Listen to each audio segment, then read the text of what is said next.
আজকে 4ই ফেব্রুয়ারি 2025। এখানে এখন সকাল 8:50। বরফ পরিষ্কার করার অভিযান শুরু হয়েছে। বরফ কীরকম তৈরি হয়েছে দেখুন, কি সুন্দর করে শেপ তৈরি করে দিচ্ছে। বরফ জমে জমে আমাদের জিনিসপত্রের উপরে সুন্দর সুন্দর শেপ তৈরি করেছে। আমার বারান্দার মধ্যে বরফ ছিল, এত পরিষ্কার করে ফেলছে অনেকখানি। এখানে দেখুন আর গাছের উপরে কি সুন্দর টোপর বসেছে।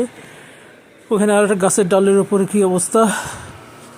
এবার দেখুন এই যে বরফ পরিষ্কার করে এইটুকু হয়েছে, কিন্তু এইখানে গেলে বুঝতে পারবেন যে বরফ কতখানি হয়েছে আজকে।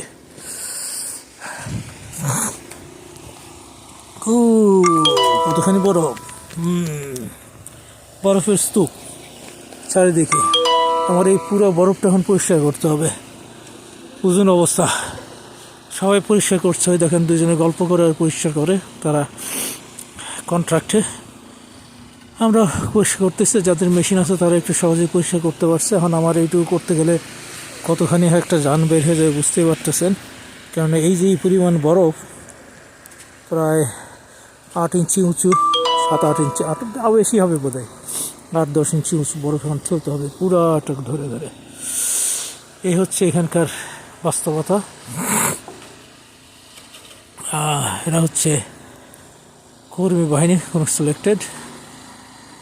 চারদিকে শুধু সাদা সাদা, শুধুই সাদা, আর কিছু নাই। ওই রাস্তা পরিষ্কার করছে, এটা পরিষ্কার করে নাই, কিন্তু এই রাস্তায় চলার সময় গাড়িগুলোর অবস্থা কেরাসিন হয়ে যাবে। গাড়ির ওপর যার বরফ জমে আছে কীরকম, দেখে বুঝতে পারতেছেন কীরকম বরফের পাহাড়টা। সব বরফের পাহাড় চারিদিকে। যাক, আস্তে আস্তে এখন শুরু করতে হবে, তাই শক্তি এবং সাহস সঞ্চয় করছি। পরিষ্কার করতে হবে। ওরে বরফ, ওরে বরফ, পরিষ্কার করতে হবে বরফ।